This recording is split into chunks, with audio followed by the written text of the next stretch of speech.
बिस्मिल्लाहिर्रहमानिर्रहीम। स्टूडेंट्स अस्सलाम वालेकुम। आज हमारा 9th क्लास फिजिक्स का लेक्चर नंबर 3 है।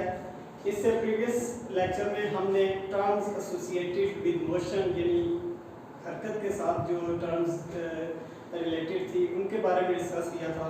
उनमें से हमने 3 को डिस्कस कर लिया था। सबसे पहले पोजीशन, डिस्टेंस और डिस्प्लेसमेंट।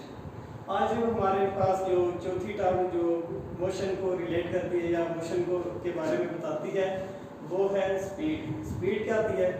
अगर हम कहें कि हमने इससे पहले जो पढ़ा है कि एक बॉडी ने यानी डिस्टेंस कवर किया कि इनिशियल और फाइनल पॉइंट के दरमियान फासला कितना था, और अगर हमने शॉर्टेस्ट डिस्टेंस की बात की थी तो वो 2 पॉइंट्स के दरमियान, तो उसको हमने डिस्प्लेसमेंट का नाम दिया था। अब हमारे पास अगर ये एनालाइज किया जाए या तज्जिया किया जाए कि कोई जिस्म कितनी तेज़ी से सफ़र तय कर रहा है यानी फी घंटा के लिहाज से वो कितना फासला तय करता है, तो वो जो चीज़ हमारे पास आती है वो क्या आती है? Speed. Speed is the distance covered by a body in unit time, यानी फी वक्त में कोई भी जिस्म कितना फासला तय करता है ये उसकी स्पीड होती है। फॉर एग्जाम्पल हमारे पास एक हम कार कंसीडर कर लेते हैं, तो अगर जनरली हम बात करें तो हम कहते हैं कि ये कार क्या है 80 किलोमीटर पर आवर की स्पीड के साथ मूव कर रही है। इसका मतलब ये होता है कि 1 घंटे में वो कार कितना डिस्टेंस कवर करती है? 80 किलोमीटर। अब हम इसकी डिस्क्रिप्शन इस तरह करते हैं। Let us suppose that a body move from point A to B along curved path in time interval del T. अगर हम एक कर्व्ड पाथ लें, सीधा भी कौन सा पाथ लेना? कर्व्ड मतलब टेढ़ा जिसमें मोड़ वगैरह हो, तो हम कहते हैं कि हमारे पास एक बॉडी है जिसने पॉइंट ए से बी तक कर्व्ड डिस्टेंस जो है वो तय किया है। कितने टाइम इंटरवल हमारे पास? डेल्टा टी है, और जो उसका डिस्टेंस है वो हमारे पास क्या है? Del S. फॉर एग्जांपल ये हमारे पास पॉइंट ए है, सॉरी ये हमारे पास पॉइंट ए है और ये पॉइंट बी है। तो उसने कौन सा डिस्टेंस कवर किया है? Curved distance. फॉर एग्जांपल उसने इस तरह की कोई बल खाती हुई या मोड़ वाले जगह से डिस्टेंस उसने कवर किया, और उसने जो डिस्टेंस कवर करते समय जो टाइम लिया है उस टाइम को हम कहते हैं कि डेल टी टाइम में उसने ए पॉइंट से लेकर बी तक का फासला तय किया है। अगर हमारे पास टाइम डेल टी हो और जो हमारे पास पॉइंट ए से लेकर पॉइंट बी के दरमियान तक का जो डिस्टेंस है उसको हम डेल एस का नाम दें, तो हमारे पास स्पीड का क्या? Rate of distance covered by body per unit time. तो हमारे पास रेट ऑफ डिस्टेंस जो बॉडी ने कवर किया वो क्या है? डेल एस है, और जो हमारे पास यूनिट टाइम है वो क्या है? Del T. तो हमारे पास स्पीड को हम एस से या v से रिप्रेजेंट करते हैं, तो हम कंसीडर करते हैं हमारे पास जो स्पीड है वो क्या है? v। तो हमारे पास स्पीड किसके बराबर होगी? Rate of distance. Rate of distance हमारे पास क्या है? Del s covered by body per unit time. Unit time हमारे पास क्या है? Del t। तो v equal to del s divided by del t। अब जब हम मोशन के बारे में गौर व फिक्र करते हैं या स्पीड के बारे में गौर व फिक्र करते हैं, तो एक बात तो हमारे पास तय है कि हम जब पॉइंट ए से निकले थे और पॉइंट बी तक आए, या फॉर करते हैं पॉइंट ए हमारा घर हो गया और पॉइंट बी हमारा स्कूल हो गया। जब हम घर से स्कूल आते हैं तो हम जो हमारी एवरेज जो स्पीड होती है तो वो हमारे पास क्या है? हर लम्हे की स्पीड वो नहीं होती। किस तरह कि लेट्स सपोज दैट कि हम जब घर से निकले हमारा रास्ता क्या था? स्ट्रेट था, तो हमने जो बाइक पे आए अगर, तो बाइक पे उसकी स्पीड क्या होगी? ज्यादा। आगे उसके टर्न आ जाता है यानी मोड़ आ जाता है, तो मोड़ पर जाहिर सी बात है हम ब्रेक अप्लाई करेंगे तो उसकी स्पीड क्या आ जाएगी? कम। इसी तरह रास्ते में आगे जंप्स वगैरह आ जाते हैं तो उसकी स्पीड रिड्यूस करते हैं। फिर आगे स्ट्रेट लाइन आ गई है तो उसमें हमने इसकी स्पीड क्या कर दिया? इंक्रीज कर दी है। और इस तरह करते करते लास्ट पे हमारे पास क्या हुआ कि स्कूल आ गया तो हमने ब्रेक अप्लाई की, स्पीड उसकी 0 होगी। अब इनिशियल पॉइंट से लेकर फाइनल पॉइंट तक हमारे पास हर पॉइंट टू पॉइंट उसकी स्पीड क्या थी? डिफरेंट थी। पॉइंट टू पॉइंट उसकी स्पीड क्या थी? डिफरेंट थी, लेकिन अब हमने कह दिया कि हमने ये जो घर से स्कूल का जो फासला है वो कितना है 5 किलोमीटर है, और हमने ये फासला फॉर एग्जांपल फर्ज कर लेते हैं कि हमने 30 मिनट में ये फासला तय किया है। अगर हमारे पास डेल एस कितना हो गया 5 किलोमीटर, और जो हमारे पास टाइम है वो कितना 30 मिनट्स। अगर हम इसको घंटों में कन्वर्ट करें तो हमारे पास कितना आ जाएगा 0.5 आवर्स। ठीक है, अब हमारे पास इसकी जो स्पीड बनती है, फॉर एग्जांपल वो पॉइंट ए से जब निकला इनिशियली जब स्ट्रेट लाइन थी तो उसकी स्पीड क्या थी हमारे पास 70 किलोमीटर थी पर आवर, और जब उसका टर्न आया तो उसने ब्रेक अप्लाई कर दिया तो 70 की बजाय उसकी 10 हो गई। फॉर एग्जांपल इसी तरह रास्ते में कभी 10 कभी 30 कभी 50 कभी इसी तरह 10 20 की स्पीड के साथ वो तय करते करते 30 मिनट के बाद स्कूल में पहुंचा है। तो हमारे पास जो इसकी एवरेज स्पीड होगी वो किस चीज के बराबर होगी? अब average speed total distance covered by body, या जितना भी उस बॉडी ने डिस्टेंस कवर किया टोटल टाइम से हम जब उसको डिवाइड कर देंगे तो उसकी v एवरेज आ जाएगी। तो v एवरेज किसके बराबर होगी? टोटल डिस्टेंस हमारे पास कितना है 5 किलोमीटर, और उसका total time taken point A से पॉइंट बी तक हमारे पास कितना आ गया है 30 मिनट्स, जिसको हमने 0.5 आवर्स का नाम दिया 0.5 आवर्स। तो हमारे पास v एवरेज जो एवरेज वेलोसिटी आ जाएगी वो कितनी आ जाएगी 10 किलोमीटर पर आवर, यानी उसने 10 किलोमीटर फी घंटा की रफ्तार से वो घर से स्कूल पहुंचा। अब इसमें हमारे पास एक और टर्म आती है, फॉर एग्जांपल हमारे पास जब रास्ता स्ट्रेट था तो हमने उस पे जो किसी खास लम्हे में जो उसकी स्पीड मेजर की है वो 80 किलोमीटर पर आवर थी, यानी 80 किलोमीटर फी घंटा की रफ्तार थी उस स्ट्रेट पॉइंट पे। फॉर एग्जांपल वो 2 सेकंड या 3 सेकंड या 4 सेकंड मिनट कर ले, 1 मिनट तक वो 80 किलोमीटर पर आवर से क्या करता रहा, मूव करता रहा। उस इंस्टेंट पर जो हमारे पास स्पीड होगी उसको हम किस चीज का नाम देते हैं इंस्टेंटेनियस स्पीड। इंस्टेंटेनियस स्पीड क्या होती है? The speed of body at particular interval of time is called instantaneous speed, यानी किसी वक्त के खास वक्फे में बॉडी जिस रफ्तार से मूव कर रही होगी वो उसकी इंस्टेंटेनियस स्पीड होगी। फॉर एग्जांपल हमारे पास अगर एक बॉडी है और वो स्ट्रेट लाइन में डिस्टेंस कवर कर रही है, फॉर एग्जांपल अगर वो 6 मिनट में 80 किलोमीटर पर सेकंड की रफ्तार के साथ मूव कर रही है, तो हमारे पास अगर 6 किलोमीटर की पूरी A टू पॉइंट A है एक और एक पॉइंट B, इसमें हमारे पास उसने 6 मिनट डिस्टेंस कवर किया और 6 मिनट पर उसने जो डिस्टेंस कवर किया है 6 मिनट लगातार उसकी जो स्पीड थी वो 80 ही रही है, ना 80 से कम हुई है और ना 80 से ज्यादा हुई है। अगर हम इंस्टेंट कोई भी ले लेते हैं उसका सेंटर में छोटा सा इंटरवल ले लेते हैं, यानी 3 मिनट्स 10 सेकंड से लेकर 3 मिनट 15 सेकंड तक 5 सेकंड का इंटरवल लेते हैं, तो उसमें भी हमारे पास इंस्टेंटेनियस जो उसकी स्पीड होगी वो क्या होगी 80 किलोमीटर पर आवर। और इसी तरह अगर हम पॉइंट ए से पॉइंट बी तक जो हमारे पास उसकी स्पीड होगी वो भी चेक करें तो वो भी क्या थी हमारे पास 80 किलोमीटर पर आवर। अगर हमारे पास ऐसा मौका आ जाए जिसमें instantaneous speed of body is equal to total speed average speed के बराबर हो जाए तो उसको हम क्या कहते हैं, body is moving with constant या यूनिफॉर्म स्पीड।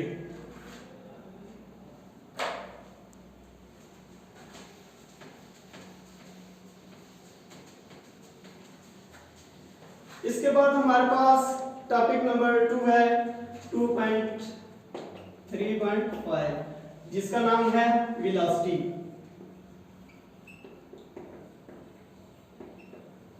इससे कबल हमने जो स्पीड के बारे में पढ़ा है, इसमें हमने स्पीड यानी उसकी रफ्तार फी घंटा के लिहाज से तो मेजर किया कि हमारे पास उसकी जो स्पीड होती है इनिशियल पॉइंट से फाइनल पॉइंट तक टोटल जितना फासला कितने टाइम में कवर किया वो उसकी स्पीड हो गई। लेकिन हमने ये चीज़ भी इसमें पढ़ी है कि थ्रू आउट द मोशन यानी पूरी मोशन में उसकी स्पीड यकसान नहीं थी, लेकिन इस चीज़ में हमने कोई डायरेक्शन का जिक्र नहीं किया। स्पीड हमारे पास क्या थी एक स्केलर क्वांटिटी थी जिसका सिर्फ मैग्नीट्यूड था, कोई खास डायरेक्शन नहीं थी। फॉर एग्जांपल हमने पॉइंट ए से शुरू किया और सर्कुलर ट्रिप के बाद पॉइंट ए पर दोबारा आ गए, तो ये हमने इसका फासला तो तय किया, इसका डिस्टेंस तो होगा, लेकिन पॉइंट ए से पॉइंट ए तक हमारे पास जो शॉर्टेस्ट डिस्टेंस है बस बात वो तो हमारे पास क्या गया, जीरो हो गया। हमारे पास वेलोसिटी इसकी क्या होगी इस पॉइंट पर, क्योंकि हमने जिधर से शुरू किया था उधर ही आके खत्म हो गया, तो वेलोसिटी भी जीरो होगी। तो हमारे पास वेलोसिटी का क्या, rate of change of displacement with respect to time is called velocity, यानी वक्त के साथ साथ जो डिस्प्लेसमेंट में तब्दीली आती है उसको हम क्या कहते हैं, डिस्प्लेसमेंट कहते हैं, और सॉरी वेलोसिटी कहते हैं। वेलोसिटी को v से रिप्रेजेंट किया जाता है और इसके ऊपर एरो हेड, क्योंकि ये वेक्टर क्वांटिटी है। तो ये हमारे पास किस चीज के बराबर है, rate of change of displacement with respect to time, वक्त के लिहाज से जो डिस्प्लेसमेंट में तब्दीली आती है। तो डिस्प्लेसमेंट में जो चेंज आएगा डेल डी के साथ उसको हम रिप्रेजेंट कर देते हैं डिस्प्लेसमेंट, क्योंकि हमारे पास एक वेक्टर क्वांटिटी है तो हम इसको क्या करते हैं, एरो हेड इसके ऊपर लगा देते हैं, और divided by del T total time interval. अब हमारे पास जो वेलोसिटी है, अगर हमने वही दोनों पॉइंट अगर हम फिर दोबारा रखें, ए पॉइंट और पॉइंट बी, हमने इसमें अगर ये वाला डिस्टेंस कवर किया पॉइंट ए से पॉइंट बी तक, और एक हमने इसके दरमियान स्ट्रेट डिस्टेंस कवर किया, तो हमारे पास क्या होगा, जो इसका डिस्प्लेसमेंट होगा वो पॉइंट ए से बी के दरमियान जो शॉर्टेस्ट पॉसिबल लाइन होगी वो हमारे पास इसकी डिस्प्लेसमेंट होगा। इसमें हमारे पास डायरेक्शन क्या होगी, from A to point B. अगर हमारे पास इस कर्व पाथ से जाएंगे तो ये हमारे पास क्या था, डिस्टेंस था। अगर हम इस डिस्टेंस को भी लें एज ए वेक्टर, तो हमने कितना डिस्टेंस कवर किया, तो वो हमने पॉइंट ए से बी की तरफ लेना है, लिहाजा हमारे पास इस पॉइंट पर ये डिस्टेंस सॉरी डिस्प्लेसमेंट, इसमें इसकी ये डायरेक्शन हो जाएगी, फिर ये इसमें इसकी डायरेक्शन ये हो जाएगी, और ये। अब हमने करना क्या है, हमने लेफ्ट टू राइट जो भी डिस्टेंस होगा वो टेक करना है, अपवर्ड या डाउनवर्ड वाले डिस्टेंस को हमने कंसीडर नहीं करना। तो हमारे पास जो डिस्प्लेसमेंट टोटल होगा वो ये किसके बराबर आएगा, पॉइंट ए से बी के दरमियान जो स्ट्रेट लाइन आएगी सिर्फ वही हमारे पास डिस्टेंस आएगा, यानी लेफ्ट टू राइट पर जितने भी स्ट्रेट लाइन है उतना उसका डिस्प्लेसमेंट होगा, और उसने वो डिस्प्लेसमेंट कितने टाइम में कवर किया, ये हमारे पास क्या होगी, उसकी वेलोसिटी। फॉर एग्जांपल ए से बी तक हमारे पास जो डिस्प्लेसमेंट है वो क्या है, डेल डी है, और कितना है हमारे पास 10 किलोमीटर है। अब हमने उसको जो displacement straight distance between 2 points था उसको तय किया है हमने कितने टाइम में, उसको हम कंसीडर कर लेते हैं हमने 15 मिनट में ये सारा डिस्प्लेसमेंट कवर किया। डेल टी हमारे पास क्या हो गया, 15 सेकंड। अब हमारे पास वेलोसिटी किसके बराबर होगी, तो according to the definition of velocity rate of change of displacement per unit time, यानी वक्त के लिहाज से डिस्प्लेसमेंट का जो चेंज आएगा वो क्या होगा, हमारे पास से वेलोसिटी होगी। तो हमारे पास डेल डी की क्या वैल्यू आई है, 10 किलोमीटर डिवाइडेड बाय, और हमारे पास ये टाइम का है 15 मिनट्स। अगर हम चेक करें तो 15 मिनट्स को घंटों में कन्वर्ट करें तो 15 मिनट्स घंटों में कितना आएगा, क्योंकि हमारे पास 60 मिनट का 1 घंटा होता है, तो 30 मिनट का 0.5 घंटा हो गया, और 15 मिनट्स जो होंगे वो क्या आ जाएगा हमारे पास 0.25, तो हमारे पास इसमें जो आवर्स में आ जाएगा 15 मिनट्स, वो उसको घंटों में कवर किया तो क्या आ गया किसके बराबर, 0.25 आवर्स। तो अब इसकी जगह हम वैल्यू पुट कर देंगे वेलोसिटी की, तो v किसके बराबर आएगा, 10 किलोमीटर डिवाइडेड बाय 0.25 आवर्स। तो हमारे पास इसका जो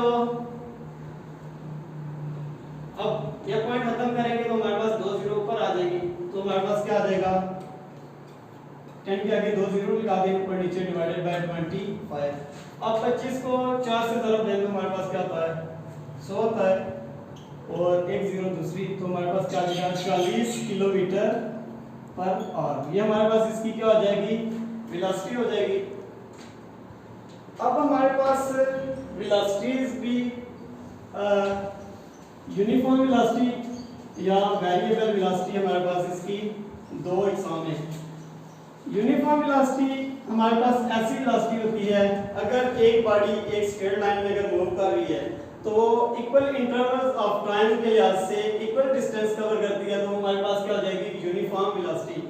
अगर कोई भी बॉडी हमारे पास क्या करती है इक्वल इंटरवल्स ऑफ टाइम में इक्वल डिस्टेंस कवर करती है तो हमारे पास जो वेलोसिटी होगी वो क्या होगी uniform velocity. For example point A से लेके पॉइंट बी तक बॉडी ने डिस्प्लेसमेंट तय किया और यूनिट टाइम के लिहाज से उसकी जो वेलोसिटी यानी इनिशियली उसकी वेलोसिटी 40 किलोमीटर पर आवर थी, सेंटर में भी उसकी अगर हमने वेलोसिटी मेजर किया तो उसकी क्या थी 40 किलोमीटर पर आवर थी और पॉइंट बी तक पहुंचने तक भी उसकी वेलोसिटी जो थी हमारे पास क्या थी 40 किलोमीटर पर आवर थी। तो हमारे पास इसकी एट एनी इंटरवल किसी भी इंटरवल के ऊपर उसकी वेलोसिटी क्या थी सेम थी, इसको हम यूनिफॉर्म वेलोसिटी कहते हैं।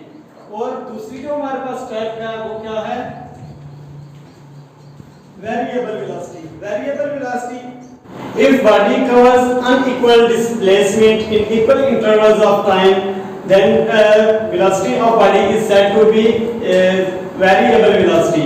अगर हमारे पास कोई body equal intervals of time में अनइक्वल डिस्टेंस कवर करे तो उसको हम जो उसकी वेलोसिटी होगी उसको हम क्या कहेंगे वेरिएबल वेलोसिटी। फॉर एग्जांपल हमारे पास पॉइंट ए है और पॉइंट बी है, जिसके दरमियान अगर हमारे पास बॉडी की इधर उसकी वेलोसिटी 40 किलोमीटर पर आवर थी, इस पॉइंट पर उसकी 60 किलोमीटर हो गई और अगर इसकी किलोमीटर पर आवर हो गई और इस पॉइंट पर अगर उसकी वेलोसिटी 80 किलोमीटर पर आवर हो गई तो हमारे पास क्या कहेंगे इस बार ये बॉडी जो है वो वेरिएबल वेलोसिटी के साथ मूव कर रही है। और वेलोसिटी एक और चीज के साथ भी चेंज होती है, वो अगर हम इसकी डायरेक्शन को चेंज कर दें तो वो उसकी वेलोसिटी फिर भी चेंज हो जाएगी। फॉर एग्जांपल हमारे पास एक बॉडी है, इनिशियली उसमें ये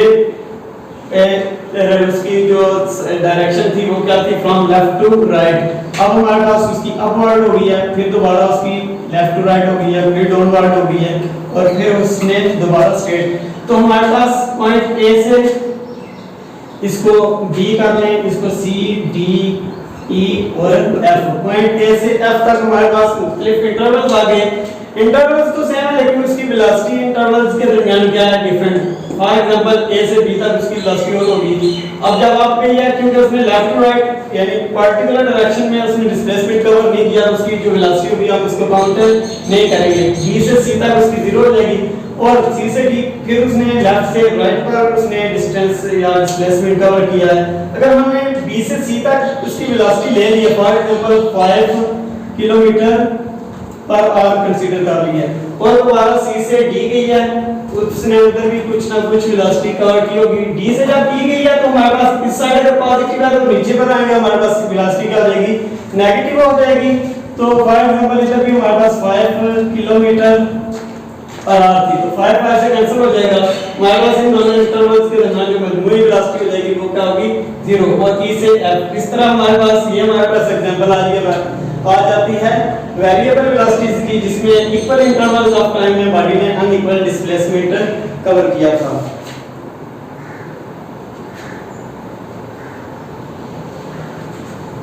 अब हमारे पास जो लास्ट टर्म आती है वो क्या है average velocity.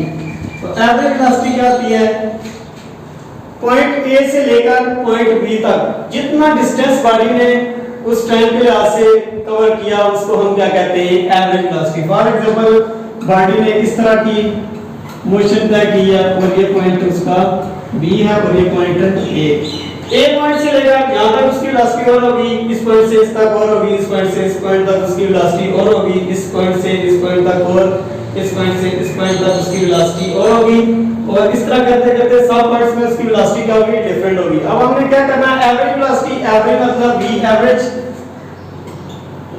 Equal to del d divided by del t यानी टोटल इंटरवल्स ऑफ टाइम में।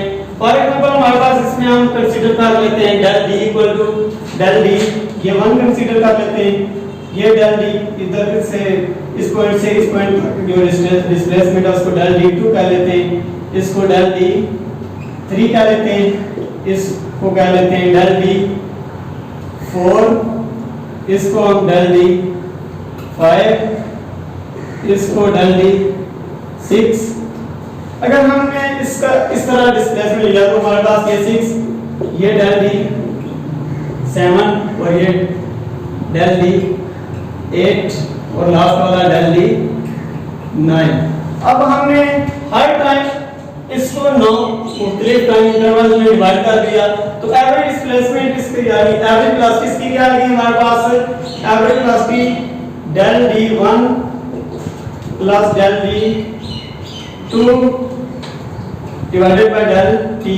हमने डिस्टेंस क्या सबका क्या रखा है? सेम रखा है। इस वजह से हम इसको सबके नीचे एक ही डिनोमिनेटर में ले लेते हैं plus del D 3 plus up to 1 del D 9 कर लेते हैं डिवाइडेड बाय डेल टी। अब एवरेज वेलोसिटी क्योंकि हमने इन सबका एवरेज लिया और हमारे पास टोटल जो इंटरवल थे वो कितने थे? 9, तो हम उसको 9 से मल्टीप्लाई कर देंगे। हमारे पास जो अब वेलोसिटी आ जाएगी वो इसकी क्या आ जाएगी? Average velocity. आज के लिए इतनी काफी है, मिलते हैं नेक्स्ट